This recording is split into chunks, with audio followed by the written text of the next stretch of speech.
علیکم ورحمۃ اللہ وبرکاتہ۔ سورۃ البقرہ آیت نمبر 97۔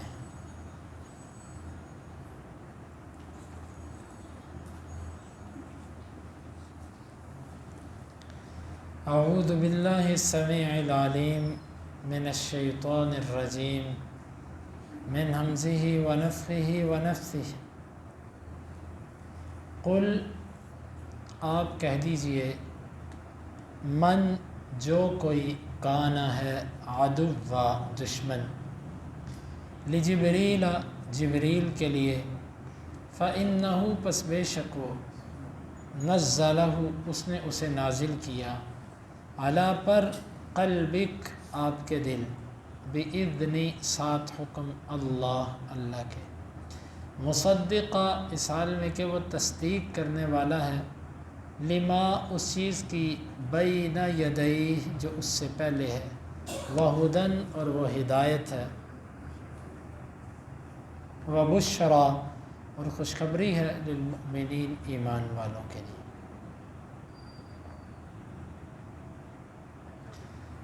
قل من کان عدوا لجبریل آپ کہہ دیجئے جو کوئی جبریل کے لیے دشمن ہے، فإنہ نزلہ علی قلبک بإذن اللہ بس یقیناً اس نے تو اسے آپ کے دل پر اللہ کے حکم سے اتارا ہے، مصدقا لما بین یدیہ وہدی وبشرا للمؤمنین وہ تصدیق کرنے والی ہے ان کتابوں کی جو اس سے پہلے ہیں، اور ہدایت ہے اور خوشخبری ہے ایمان والوں کے لیے۔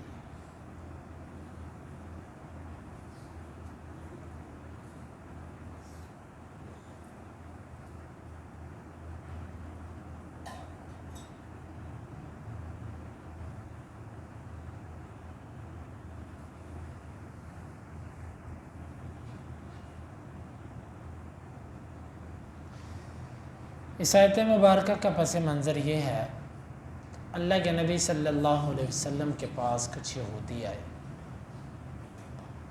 آ کر کہنے لگے کہ ہم آپ سے چند سوالات کرنا چاہتے ہیں، جو حدیث پیچھے چند دن پہلے بھی ہم نے بیان کی۔ آپ صلی اللہ علیہ وسلم نے فرمایا کہ تم سوال کرو۔ ان کے 3 سوالات تھے۔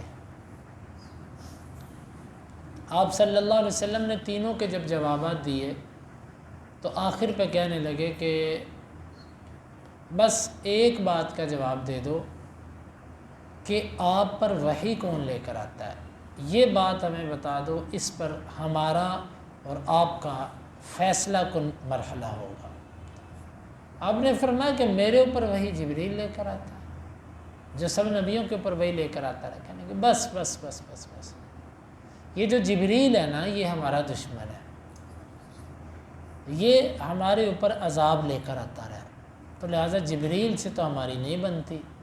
اگر آپ کے اوپر وحی میکائیل لے کر آتا، جو کہ بارشیں برسانے کا اور زمین سے سبزہ وغیرہ اگانے کا فرشتہ ہے، اگر وہ لے کر آتا نا تو پھر ہم واقعتاً مان لیتے ہیں، لیکن چونکہ جبریل لے کر آیا اور جبریل سے تو ہماری دشمنی ہے، تو لہٰذا جبریل کو ہم نہیں قبول کریں گے، اس کی وحی ہم نہیں مانتے۔ بعض روایات کے اندر یوں آتا ہے کہ ایک دفعہ عبداللہ بن سلام رضی اللہ عنہ اسلام لا چکے تھے، تو وہ اللہ کے نبی صلی اللہ علیہ وسلم کے پاس بیٹھے تھے، تو جبریل امین کا ذکر ہوا، تو اس وقت عبداللہ بن سلام کہنے لگے کہ یہ وہ فرشتہ ہے کہ یہود اس کو اپنا دشمن کہتے ہیں۔ تو اس وقت اللہ کے نبی صلی اللہ علیہ وسلم نے پھر یہ آیات تلاوت کی کہ جو کوئی جبریل کا دشمن ہے تو جبریل کا اس میں قصور کیا ہے، یعنی جبریل نے اس قرآن کو اللہ کے حکم سے اتارا ہے۔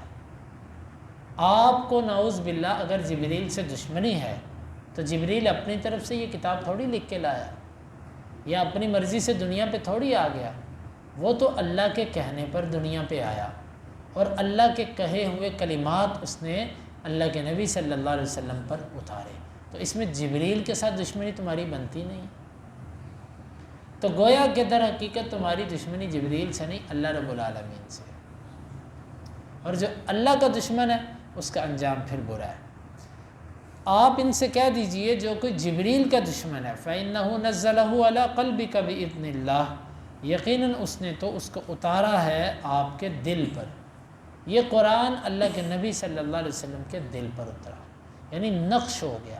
آپ صلی اللہ علیہ وسلم کو یہ قرآن یاد ہوا، اللہ کے حکم سے اتارا اس نے۔ مصدقا لما بین یدیہ، وہ تصدیق کرنے والا ہے اس کی جو پہلے ہے۔ یعنی جبریل، یا پر ایک دوسری دلیل، ایک تو جبریل اللہ کے حکم سے آیا، اپنی مرضی سے نہیں آیا، اور دوسری بات یہ ہے کہ جبریل نے جو اتارا آپ کے سینے پر وہ پہلی کتابوں کی تصدیق کرتا ہے۔ اگر تو جبریل کی اتاری ہوئی وہی پہلی کتابوں کے خلاف ہوتی، ان کی تکذیب کرتی، تم کہتے جی یہ تو ہمارا نعوذ باللہ دشمن ہے، تو اس نے تو کہنا ہی ہمارے الٹا ہے، ہمارے کرنا ہی خلاف ہے۔ چلو تمہاری بات ہم کہتے کہ بھئی تمہاری عقلوں کے مطابق ٹھیک ہے، لیکن یہاں پر تو جبریل آیا بھی اللہ کے حکم سے، اور جبریل جو اتار رہا ہے اس میں پہلی کتابوں کی تصدیق ہے، تکذیب نہیں ہے۔ تمہاری تورات انجیل زبور اور تمہارے نبیوں کو اس کتاب میں سچا کہا گیا، تو تم کس بات سے مخالفت کر رہے ہو؟ وَہُدیٰ، اور اگر جبریل کوئی ایسی چیز لایا ہوتا جس میں ضلالت، گمراہی ہوتی، تب بھی تم اعتراض کرتے کہ جناب یہ ہمارا دشمن ہے، ہمیں گمراہ کرنے کے لیے آ گیا۔ دیکھو یہ تو ہدایت ہے، اور ہدایت جہاں سے بھی ملے مومن اسے قبول کرتا ہے۔ ابو ہریرہ رضی اللہ عنہ کو شیطان نے آیت الکرسی بتائی۔ ابو ہریرہ رضی اللہ عنہ نے یعنی کہ اس کا فائدہ بتایا کہ اس کو پڑھ کے پھونک لو۔ آیت الکرسی کا تو پتہ تھا ابو ہریرہ کو پہلے سے، لیکن اس کا ایک فائدہ بتایا کہ اس کو اپنے مال پر پھونکو، اللہ حفاظت کرے گا۔ ابو ہریرہ نے اسی وقت اس کو نہیں لیا، یہ بات میری ذہن میں رکھیے گا۔ بعض لوگ یہاں سے غلط استدلال کرتے ہیں اور پھر ٹھوکر کھاتے ہیں۔ وہ کہتے ہیں جی آپ کو علمی بات کہیں سے بھی ملے وہ لینی چاہیے، ایسا نہیں ہے۔ ابو ہریرہ نے بات لی لیکن اس وقت تک قبول نہیں کیا جب تک اللہ کے نبی صلی اللہ علیہ وسلم نے مہر ثبت نہیں کر دی اس پر، جب تک آپ نے اس کی تصدیق نہیں کر دی۔ آپ کسی کا بیان سنتے ہیں، آپ کو کیا پتہ کہ وہ ٹھیک ہے کہ نہیں ہے؟ جب تک اس کے اوپر قرآن اور حدیث کی مہر نہ لگ جائے اس وقت تک اس بات کو قبول نہیں کیا جائے گا۔ ابو ہریرہ رضی اللہ عنہ نے شیطان سے سنا ضرور، لیکن آ کر اللہ کے نبی سے پیش کیا کہ اس نے مجھے رات کو یہ کہا۔ آپ نے فرمایا ہے وہ جھوٹا، لیکن بات ٹھیک کر گیا، یہ بات وہ ٹھیک کر گیا۔ تو لہٰذا ہدایت جو ہوتی ہے یہ اگر دشمن کی طرف سے بھی آئے اور ہو ہدایت اور اس کی تصدیق ہو جائے تو اسے قبول کیا جاتا ہے۔ تم کیسے نادان ہو کہ تم جبریل لے کر ہدایت آ رہا ہے اور تم کہہ رہے ہو یہ ہمارا دشمن ہے۔ اور پھر چوتھی بات کہ وَبُشْرَا، اس میں خوشخبری ہے۔ جبریل اگر کوئی ایسی بات لے کر آیا ہوتا نا جس میں تمہارے لیے دکھ ہوتا، افسوس ہوتا، تمہارے لیے غم کی باتیں ہوتی، تو ہم کہتے کہ جی جبریل نے تو ان کو پریشان کر دیا۔ جبریل تو جو چیز لے کر آیا وہ خوشخبری ہے، ایمان والوں کے لیے خوشخبری ہے، تو تم کس بات پہ اس بات کا جو ہے وہ ڈنڈورا پیٹتے ہو کہ جبریل ہمارا دشمن ہے، جبریل دشمن۔ اب یہاں پر آئیے خلاصے کی طرف۔ خلاصہ اس پوری آیت مبارکہ کا یہ نکلا کہ جو کسی بھیجے ہوئے کسی متاحت کی مخالفت کرتا ہے در حقیقت وہ بھیجنے والے کی مخالفت کرتا ہے۔ جبریل سے دشمنی تم نے جبریل کی وجہ سے نہیں کی، گویا کہ تمہیں اللہ کے فیصلوں سے اختلاف ہے، تمہیں اللہ تعالیٰ کے فیصلے قبول نہیں ہے۔ سیم یہی مسئلہ ابو بکر صدیق رضی اللہ عنہ کا۔ فاطمہ رضی اللہ عنہ وراثت دینے کے لیے ابو بکر صدیق رضی اللہ عنہ کی عدالت میں گئے کہ میرے ابا جان کی وراثت میں سے مجھے حصہ دیجیے۔ ابو بکر صدیق رضی اللہ عنہ نے حدیث سنائی، اپنی طرف سے نہیں کہا، حدیث سنائی کہ اللہ کے نبی صلی اللہ علیہ وسلم نے فرمایا کہ نحن معشر الانبیاء، ہم نبیوں کی جماعت ہیں، ہم ما ترکنا صدقہ لا نورث درہم ولا دینار، ہم کسی کو درم و دینار کا وارث نہیں بناتے، ہم جو چھوڑ کے جاتے ہیں وہ اللہ کے رستے میں صدقہ ہوتا ہے۔ حدیث سنائی، اور پھر اپنی بیٹی کو بھی نہیں دیا۔ ان کی بیٹی عائشہ صدیقہ بھی اللہ کے نبی کی بیوی تھی جس کا آپ کی وراثت میں سے 8واں حصہ بنتا تھا۔ آپ نے اسے بھی نہیں دیا۔ عمر فاروق رضی اللہ عنہ کی بیٹی حفصہ تھی، انہوں نے اسے بھی نہیں دیا، حالانکہ وہ بھی اس 8ویں حصے میں شریک تھی۔ اب یہاں پر کچھ لوگ تبرہ کرتے ہیں ابو بکر صدیق رضی اللہ عنہ پر، تو ابو بکر صدیق نے اپنی مرضی سے تو کچھ بھی نہیں کیا۔ اگر جبریل کی یہود مخالفت کریں تو اللہ رب العالمین فرمائے کہ من کان عدوا للہ و ملائکتہ و رسلہ و جبریل و میکال فإن اللہ عدو للکافرین، اللہ تعالیٰ بھی ایسے کافروں کا دشمن ہے۔ پھر گویا کہ ایک جبریل کی مخالفت، اللہ تعالیٰ نے کہا کہ سارے نبیوں، سارے فرشتوں، اللہ تعالیٰ کی مخالفت ہے۔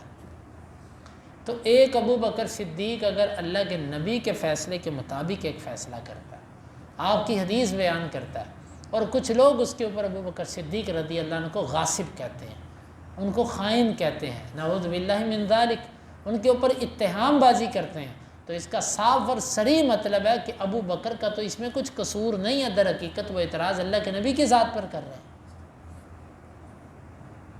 اللہ کے نبی صلی اللہ علیہ وسلم کے فیصلے کو رد کر رہے ہیں۔ یہ غلو ہوتا ہے۔